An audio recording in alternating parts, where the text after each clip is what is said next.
Thanks for joining me. So where to begin? Why the harmonica? How did you first come to the harmonica years ago? I mean, like we all did. Each time there is some harmonica in the advertisement or in movie. When I was a child, I was like, "What? I like this sound, you know." Mm. And so, and someday I just bought one. What sort? Was it a diatonic or was it a tremolo? Or? Diatonic, yeah, Diatonic, yes, because it's the cheapest, the cheaper, and the more easy to carry, you know. And it seems at the beginning you don't have to have some knowledge in music or something like that, you know. Mm. So I bought one. Maybe I was 17, 18, 17, Mm. and then I tried to fool around with it, you know. And I had a friend who was my math teacher, actually, Uh-huh. a private math teacher, because I was very bad in math. And he was a musician, and he gave me. He said, "Ah, you like music? You like harmonica? Okay, I will give you two presents." And so he gave me a cassette with Toots and Bill Evans. Oh wow. So it was a good present. Yeah. And he gave me some information on the Milto, you know, Jean-Jacques Milto, Oh yeah. Vaguely. I need to. and his method. Right. And so that was it. Mm. So I listened to Toots and Bill Evans, and I was hooked Yeah. because the sound, you know, body and soul version, etc. And with the blues method, I had a lot of references. Mm. So I went to some CD, if not CD, but LP stores, music stores, and I bought like one LP from Sugar Blue, Oh yeah. Classic. And then you're gone. and then I was hooked again. Yeah. Well, And then I listened to Big Water, you know, Sonny Boy, all the greats, and I began to transcribe and to work on the exercises on the Jean-Jacques Milteau method, the first one. It's an amazing tool. Yeah. It was, because it's not released anymore, I guess. Yeah. The more recent are less progressive, or the first one was like first and second one. It was back in the 90s, no, 88, something like that. Right. Were like very progressive, and with all the from blues, early blues, to like country, Charlie McCoy, etc. And you had plenty of licks, you know, broke down, and it was very with tablature, you know, with Yeah. numbers and A and S, or blow and draw. And so I did like the first method. I worked on it maybe for 1 year.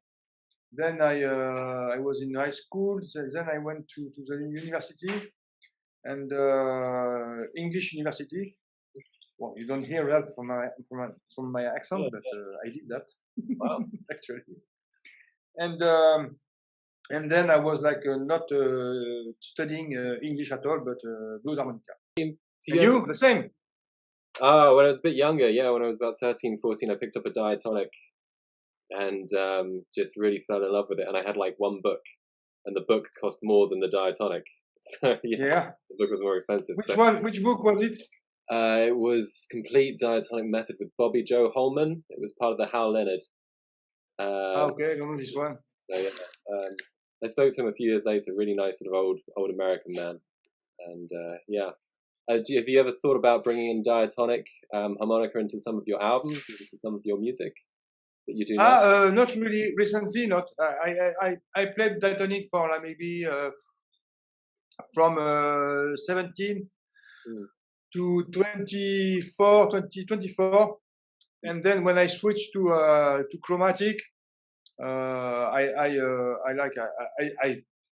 from time to time I play diatonic, you know, but when I switched to chromatic, I had to learn all the thing, so I had no time to, and I wanted to play jazz, so at this time, like Overblow was just released, you know, but no information, no internet, so, and I really liked the sound of Toots. Yeah. Because after that, when I was 24, I listened to Charlie Parker, John Coltrane, Toots, every kind of album. and so I was really focused on jazz music. And for me, the best way was to take the chromatic because you have everything in it. And the sound is not the same, that's true, but I like also the sound, tooth sound. So it was not it was natural to switch to the chromatic. How did you find But it was hard time. Yeah. I heard somewhere that you played with Claude Gardin, or you studied with Claude Gardin. Yeah, the first maybe when I met him, I was like make a living on basking in the subway. Yes. And well, not so nice. Well, yeah. But this is my it's like that. Another way, at this time. And I met him. Maybe I was like 20, but 24, I guess, 23, maybe 24.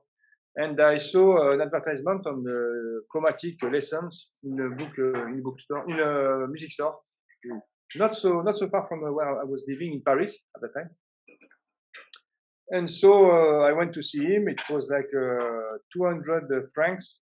So maybe now it's like 30 euros for one hour lesson. Yeah. But at that time, it was like in the 1994. It was very expensive for me because I had to work like maybe 2 days to get that money. Yeah. Basking.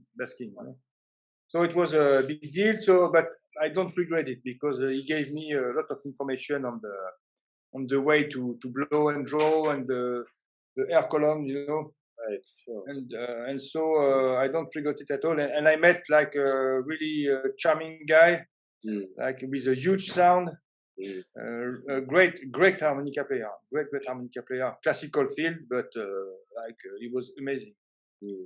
Kind of same level of Franchmel, the same kind of guy, really. Or Tommy Riley, those guys, they are like great in terms of tone, of execution, articulation, and also switch chord, etc. Very. So I took maybe 3 months lesson with him, and then I was not able to pay more, so I quit. But after I was on my own, and for jazz, he couldn't really help me. He helped me for the technique, but the sound. But for the jazz, he was not really capable of to drive me, on the chords, etc. The way to do. He was not a jazz musician. How did you teach yourself jazz then? I mean, picking up the chromatic. Even at that time, I had some courses in a jazz school. Oh, cool. And I didn't have a harmonica teacher, but a saxophone player gave me some advice. Oh, fantastic! And so for 1 year, I learned, I learned all the theory about the chords, and the standards, and we were doing some workshop. So I tried to read the music, but I was not good at it. But I tried to memorize the stuff, And it was a great experience, and I understood a lot of things because before that I was a blues player. And when you are a harmonica blues player, you don't give a shit about theory, about what is a chord, etc. You don't need to. Yeah, sure. You don't need because you just you know the licks, you improvise, you know the 1, 4, and 5 chords, and that's it. So you're good to go with that. But for jazz, what? It sounds like all my diatonic students just like, why are you teaching these scales? Yeah, I mean, if you want to play jazz, you have to know a little more about the colors and how the music is like built in the background. The way the cycle, etc. And you have different scales because when you play blues, even if there is 3 chords, in a way you play always the same chord, like the 7th chord. So it's easy to get the color and the diatonic fits right in cross harp, and so you don't need some kind of knowledge. But for jazz, it's not the same. Of course, yeah. Well, it's amazing you picked it up in just 1 year, and followed different saxophone players. You were saying. Oh, but I mean, 1 year taking information. Yeah. and then the rest of your life to apply it and to swallow it and to be able to play it, to have it in your body. It takes a lifetime. And I did another school like in 2005, I think. Another one, you know, the CMDL, it's Didier Lockwood, you know, the jazz violin player from France. Basically, yeah. Okay, so he opened a school, a jazz school, and I went there for 1 year also to increase my knowledge about arrangement and to try to get some more information also on the Mayo music, you know, with the computers. Yeah. And more ear training, like it was more a high level school, so I did also this one. I was like 36. Wow. So it was a good move too, because I met some teacher there, and they hired me in some projects, in Latin projects. I haven't. Yeah, I've been on well, I've seen lots of your YouTube stuff, and I've seen you on Spotify as well, and with Mayo Hubert, and I really love the stuff you do with Emily Calm. Yeah, that's just like phenomenal. I absolutely adore that stuff. How did you? Oh, thank you. What? How did you meet Emily? I met her because I was in Bordeaux at that time. It was 12 years ago. And I was separated from my wife from before. I have 2 kids. Now they are grown up, like 27, 22. But I was separated, and I was like in Bordeaux playing some music, and I was like just walking in the street nearby where I was living, and I heard some flute, and she was playing some Piazzolla piece in a bar. She was basking actually, and so I saw her, and I was like hooked, like the harmonica. Nice. And I went to talk to her, and I said, what is this piece? You know, I would like to have a chart, etc. And she told me she wanted to. She was looking for someone to basking with, because she wanted to go to India to study Indian music. You know, bansuri flute, the bamboo flute. And so I said, okay, but I would like to basking also, because I'm like. I like it, and I know how to do it.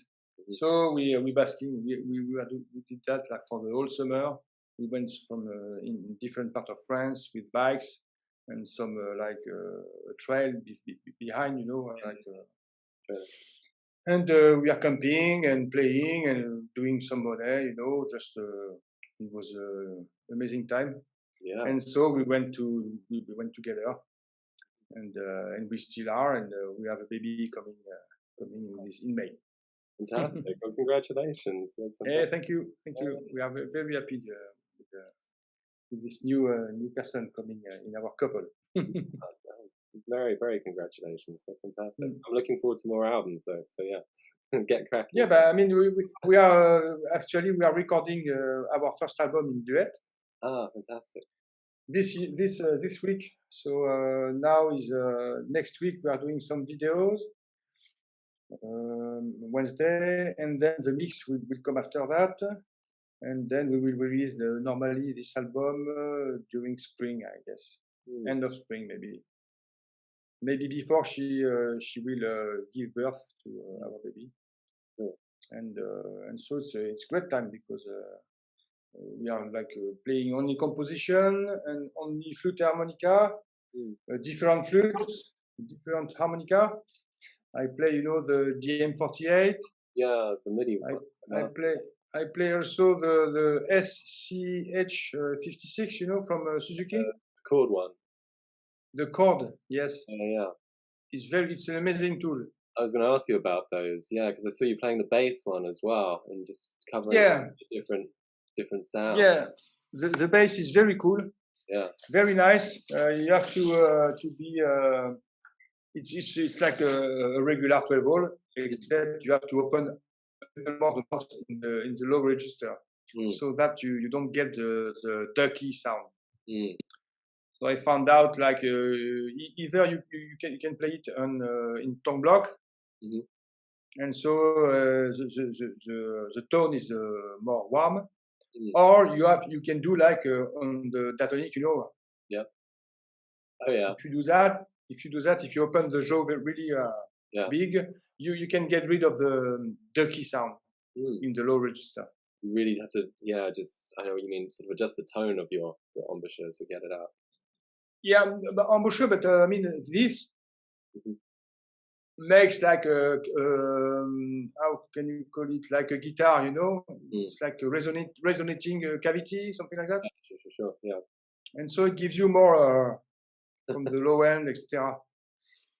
And the SH 56 is like an amazing tool, very underrated harmonica.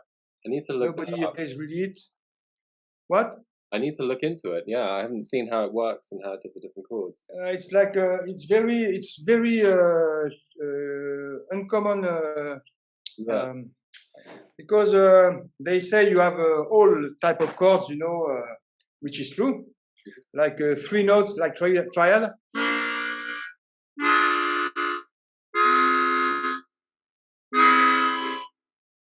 So you have this, but if you open more the mouth, and so you have like free time, the same thing.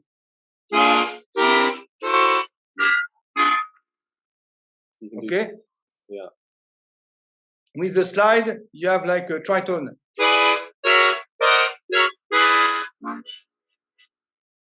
Interesting.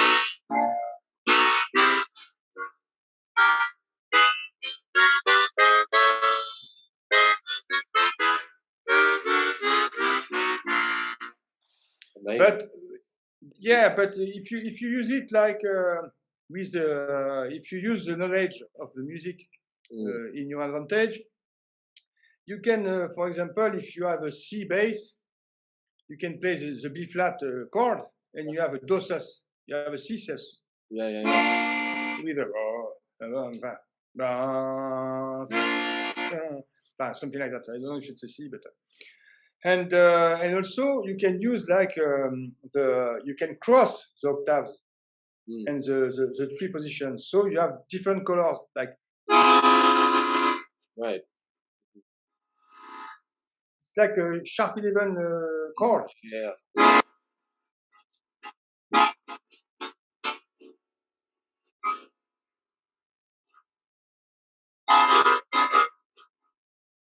So you have plenty of colors, very nice. You can even play like a minor major 7th chord, minor 6, and according to the bass, you play up on the harmonies, and so you play different colors than the harmonica plays actually if you are alone. Yeah. I'm alone, it's more difficult to get the colors. But if I'm with the bass player, it's much more open and colorful. Interesting. Very cool instrument. I really need to look into it. That's so cool. And it's tricky, huh? Yeah, it seems like you've got to have a different mentality, and you've got to sort of relearn it, reteach yourself it. Sure, because it's a totally different settings.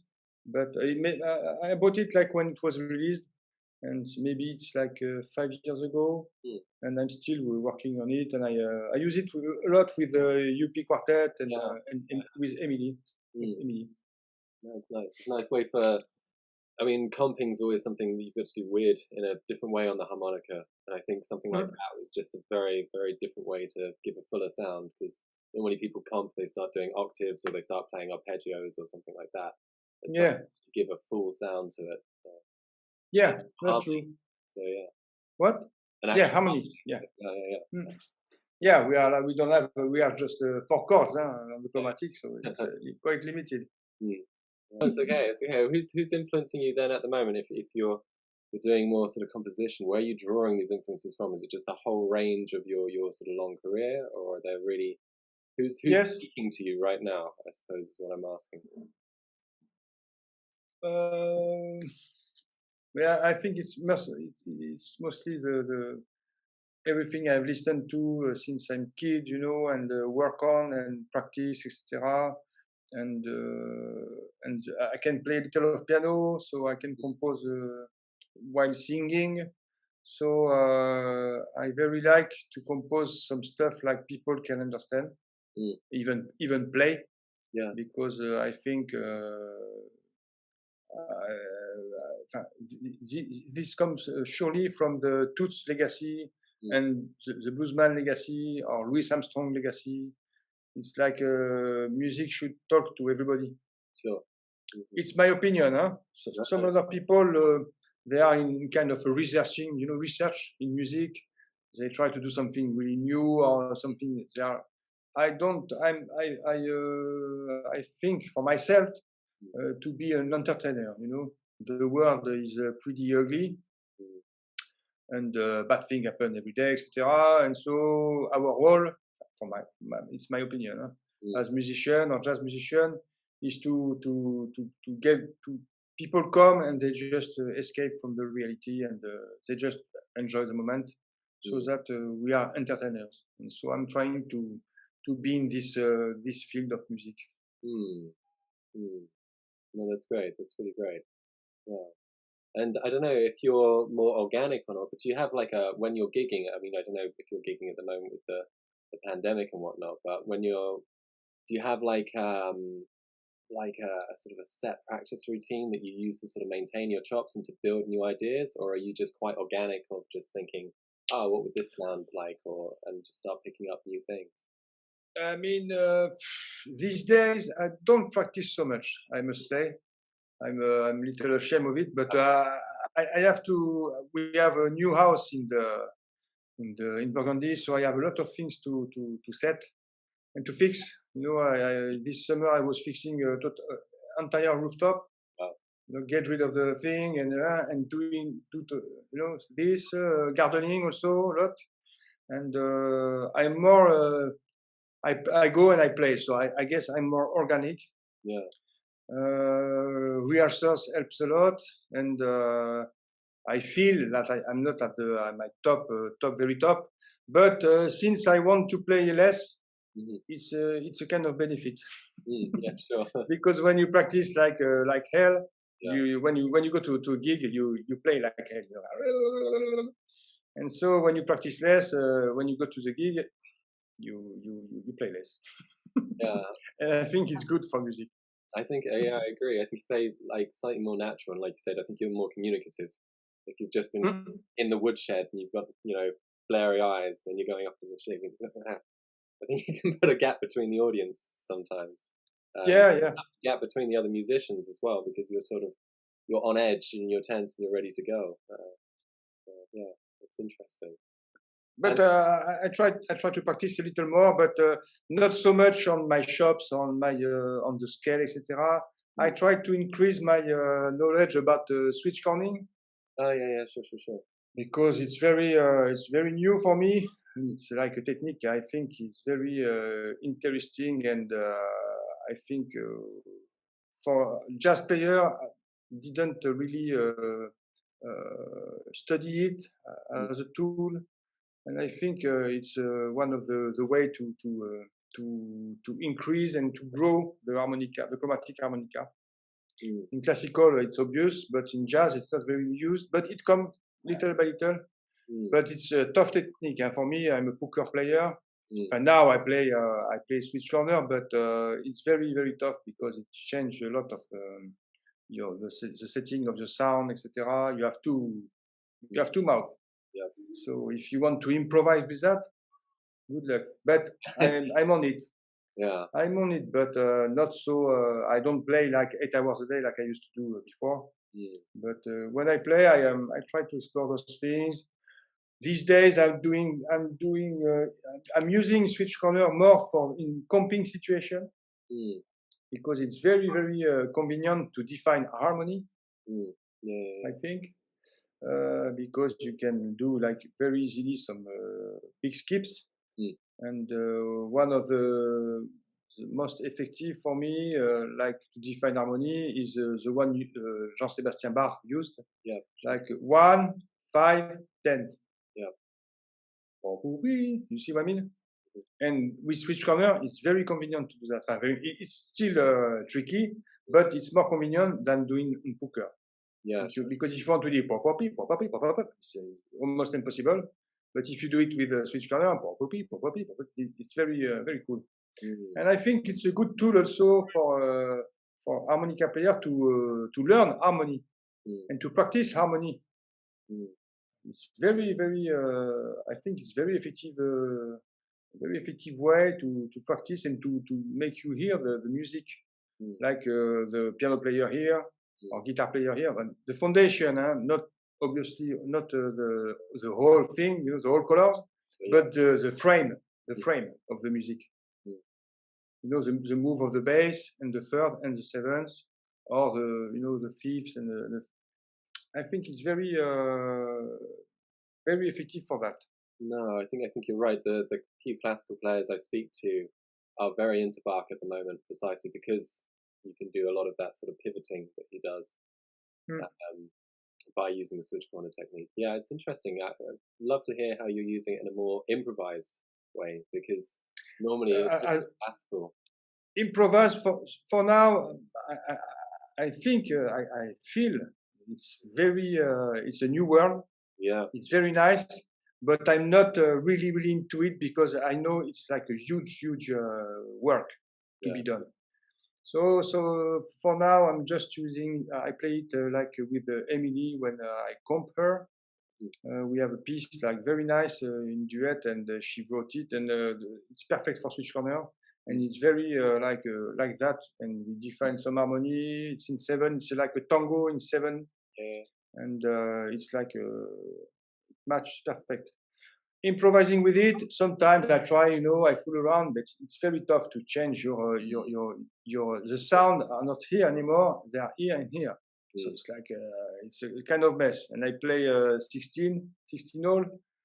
So I mean, it's a big tool also. Yeah. So, but I will find. I think in the coming years, I will explore this way, because I think it's a good new way. Yeah, and it will expand the possibilities. And tell me about the project that you sent to us was with George Contrafuris. Yes, George. Yeah. But I mean, George, we met like maybe 20 years ago. He's an amazing piano player, as you heard. Yeah, sure. Like he's teaching in Corfu, in the Jazz University in Corfu, in Greece.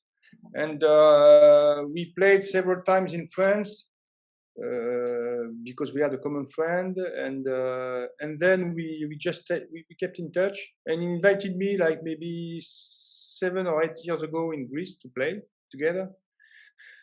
And we had a great time. It was very, very fun. And he's a really cool guy. We really have something like human, like a friendship going on between us two. And he called me like in June and said, "Hey Laurent, why don't you come to Greece in September? We can do some things. There is a festival, etc. And I can hire a studio, and we can record if you want. I would like to record with you, etc." So I said, "Okay, let's do that." And so we recorded the album in one day. And I brought some compositions, and he brought 2 of them, and one of his teacher, the old teacher. And he said he arranged the crew, the partners, the music partners, with a former student of him, like double bass, nice, and drum player. And so we just met in the studio. We did 1-2 gigs in bars, sure, to play together the tunes. And then we went to the studio, and in one day it was done. So, and I'm very happy with this record, because I think it's different now from the one I made before. It's because more composition, obviously. Mm. And the music is very high level because Yorgos is an amazing player, and the rhythm section is like very tight and loose at the same time. You know, very organic, as you could say. Yeah, you sounded very natural together. Like I wasn't surprised that you said that you've got a bit of a bond going on. You could just feel you're almost relaxed around him, although you're playing to a high level, but you're just still in the groove. Yeah. So. Yorgos is an organ player also, amazing organ player, and so he's a groove man. You know, he's a groove machine. So when you play with him, everybody is influenced by his way of grooving. You know, to be a little behind the time. You know, and like just swing and so it's a party to play with him. It's always a party. Yeah. And so you can feel. I think it goes out from the music. Yeah, definitely.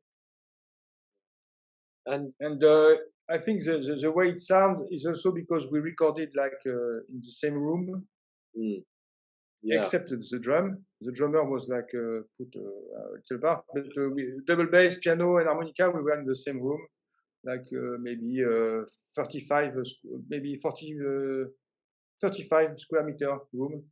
So big room with a nice piano, Fagioli. And I think it takes part of the sound and the natural kind of feeling there is in this record. It's very Miles Davis. It's like we're going in the studio tomorrow. See you there, kind of thing. Like yeah, that's true. Around. I like it. Yeah, but the old way, you know. Yeah, exactly. Like, here's the sheets, off you go. I know you've been around the world playing as well. Where else have you been? Because I know you've done lots of stuff in China, is it? Yeah, and China, Korea. Oh, tell us about it. Okay, but so after the Emily went to India at the end of the summer, we stopped basking, and she went to India to study with you know this Indian flute player Hari Prasad. I don't, but I can look him up. Okay, you have to, because it's amazing music, and the mood is so, and the guy is like a genius. He's one of the best player. He's like maybe 85 or maybe 90 now, and he's like a master of this music. And his music is so pure and so very inspiring. So she went to study with him. She stayed there like for 2 months, and I joined her after 2 months, and we went traveling around India for 5 weeks, and then we came back to France. And then the crisis, you know, there was a crisis in 2003, 5, I don't remember. Vaguely, yeah. You know, the big thing, like and in Bordeaux, no more restaurants with music, no job. It was like from in 6 months, like a lot of place closed down. You know, it was really really effective, this fucking crisis. And so we were like, I was thinking about a solution, move somewhere, but where? Like Paris is very expensive, and it's difficult to get in the scene. I knew that from my earlier experience, and so I was like, okay, maybe China. There is no crisis here. There is a crisis, but there it's like a 2 point, you know, two numbers increasing. You know, how do you call it? The economic rise. It's on a boom. The economy. Well, okay, fine. Yeah. You get the point. Yep. And so I said to Emily, we should go to China because I think something is going on there. And when musicians have to be where is the money. Yeah, sure. Because when there is money, hey, let's party, let's bring some musicians. You know, it's like that. No money. Yep. Okay, let's put a record. Amazing. But how did those different places affect you? I mean, what sort of influences did you pick up around India and China? Oh, I met a lot of people there, a lot of nice musicians, nice human being, and in Beijing it was like when we came there, maybe there were like 20, 25 musicians, jazz musicians. That was the scene in China, in Beijing. Yeah. You know, for a city like 20 million inhabitants, like a really small number of musicians, so they are very busy. And obviously, when you come in a city and you play harmonica and flute, you have like a kind of originality, you know. Not so much people.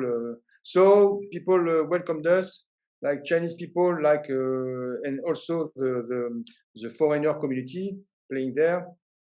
And so we learned a bit of Chinese to communicate, and then you know, in jazz music, it's if there is a lot of job, and you have, it's easy to get in the scene. It's more tough when there is no job. But when the job is like everywhere, every night you can play, there is no problem. Ah, some new guys come, you know. And so we met little by little. We met. We had some more friendship, you know, with some crews. And I played a lot with Moreno Donadel. I don't know if you know him. No. There are some videos on YouTube where we play Indifference. You know, we play. I think I've seen some of those. Yeah, sure. Yeah, French Waltz, you know, but maybe in 2013 or something like that. Maybe 11, maybe before. And I played, and he had a gig there every Sunday. He was hosting a jam. And he told me, listen, Laurent, I like what you do. We have fun playing together. So every Sunday you are in charge of the repertoire and of the arrangement, and we play every Sunday like 1 hour and a half. We do a concert, and after we host the jam. And so he gave me like a big chance to explore and to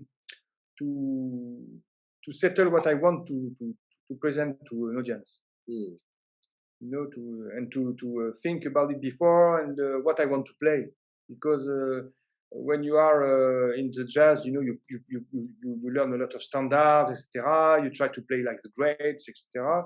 But in the end, what do you want to play really? And so it helped me a lot to explore the French repertoire, but as a jazz musician, so with some arrangements, some songs, you know, chansons like Edith Piaf, and also standards, and also some other stuff, not really standard, but still jazz, and some composition also. So it was great time for me there, because I had plenty of job, and every Sunday I had this thing to do, you know. And it was I was busy for the whole week to think about and to arrange a good set, you know, with the tonalities, the tempos, the rhythms, kind of rhythm, swing or straight eight or Latin or something, you know. And it helped me a lot to develop my leadership. Yes, the musical leadership. It sounds like you were discovering yourself a bit more as well. What do you want to actually say, as you said? Yeah, I think at some point it's important. It's good to get to be influenced and to get the thing from the past. But at some point you have to look forward, and you want to express something. So what do you want to express, and what is the music you really like? So because you are never how can I put it? You are the best in the thing you really love, I think, in music. If you really like something, like deep in your heart, in your soul, I think that's where you are the best, playing and to express, you know. For me, it works like that. Yeah, sure. If I very like what I play, I can do good stuff. If I don't like it, well, I can be professional, but it won't be like maybe so soulful or something like that.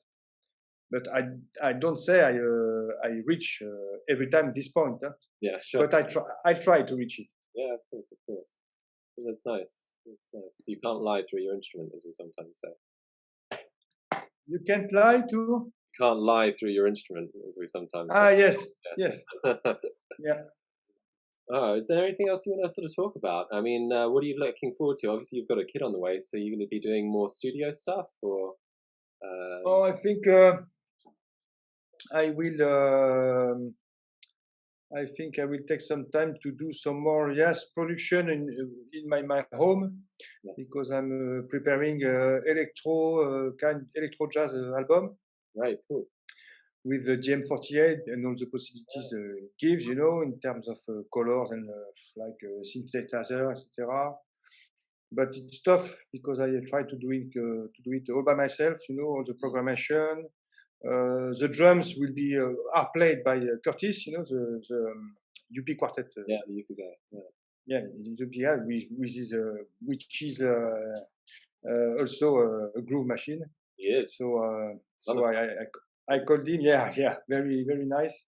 And but this and I'm trying to release the album, duet album with Emily. Mhm. And so we have some stuff going on, like to mix, to master, etc. Build the actual CD, and same for the Vendu, the album with Georges Contrafouris. And I am developing also a duet with a guitar player, Johan Fernandez, which will be more like with some covers about and maybe some soundtrack, film, movie, and also chansons, you know, French songs. Yeah, sure. And also with a duet with the Argentine piano player Gerardo Di Giusto, and which I know since a long time, but we did a couple of gigs together, and we want to keep on. And we play composition from him and from me, like it's really Latin kind of stuff, you know, tango and composition like classical, a mix of classical and but with always with some rhythmic background. Mm. Exciting. So not much. Yeah, it's cool. Yeah. It's cool. And the cherry on the top, I just bought Harmonica. Oh, right. Ah, okay. I think this is like something very exciting also, because it's like you have all the chords here, you know. Yeah. And with the sound of harmonica, which I very like, and kind of. It's another thing that you're going to have to program your mind. Sure. But it's a new instrument, so I will. It will take time, but I'm looking forward to have it in my mouth and in my hands, because I like so much the sound. I discovered a guy, an American guy who was playing it. I think his name is he's really a really good guy, John Brandon or something like that. I will give you the name. Yeah, sure. And he's really he's really amazing. Not so known, but amazing. Like when he plays like some stuff, you know, with chord and harmonization, melody, chord melody, it's like wow, so nice, so nice. So I want to explore this instrument. And keep on playing, exploring also the DM48, because you know there is a new one released. Oh, I didn't know. Soon. Okay. Okay, so it's called DMX. Right. And so the new feature is like more memories. So you can have more settings. And also like a kind of slider, like a wheel, you know, like a wheel on the keyboard on the synthesizers. Same kind, so you can assign it to any kind of parameter. And it's also it's Bluetooth. Crazy. So you don't have this little wire, which is cool, but it's Bluetooth, so it's more convenient. So I'm looking forward to get one and to explore some new stuff, because it's a never-ending stories with synthesizers and electronics. Yeah. And you can do so much things with Ableton. My setting is with Ableton Live, you know. So I worked a lot on it to learn the software, and I use it with I think you saw it like with the Youpi quartet. Yeah. But I want to expand more and more possibilities with this instrument, because it's like it's very very amazing and inspiring. But yeah, Oh, some of great. your playing is just so fast at times. I watch some of your improv and it's just so just meticulous and yeah, those sort of Well, fast. I mean, yes. Well, it's because I use the ergonomy of the harmonica. Yeah. I'm a cheater. Everything I play fast is easy to play on the harmonica. No, I doubt that. But you have to find it. Yeah, but that's half the trick. It takes a little time to find the easy stuff on the harmonica, but there are a lot of, believe me. Are you going to do more videos like that? It'd be good if you did like a jazz. Yeah, I want to because I saw a lot of video, like teaching video these days, but I think there is something missing in the picture. I think, and I saw a lot of players also, on Facebook. You can see like every day, like people sharing some stuff, and I watched a lot because I like harmonica playing. So. Yeah. And I saw a lot of guys like playing very, very unmusical thing, and I think it's good to kind of share a little knowledge to the way is like more come here, come here. The purpose, the point to reach is the beauty. And something like expressive and beauty. It's not just playing really fast and doing like whatever on each chord. I've been there. I know. When you practice a lot, you want to blow out. But it's not the way. I think it's a way for a time. But after when you have some chops, you can move on and try to be more musical.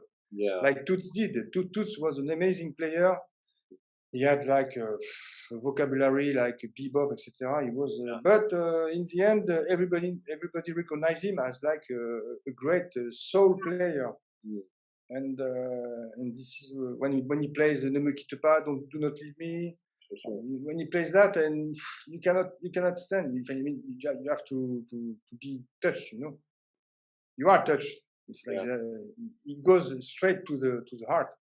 And I think this is the thing to try to reach for my taste. But I mean, there are a lot of good players these days, and I see also some good some teaching video. But on internet, you can find like a lot of people teaching, but they don't really know what they're talking about, or that I mean, I don't know. I think I can contribute to help some players, even Diatonic player, because it's about music. Yeah, definitely. To increase their playing and to grow musically. Especially there's such a resistance by harmonica players for theory, or just even basic theory. And I'm like, come on, guys, you need to know your major scales on this, and you need to think about your harmonic minors or something, or what the chord is telling you to play the changeover.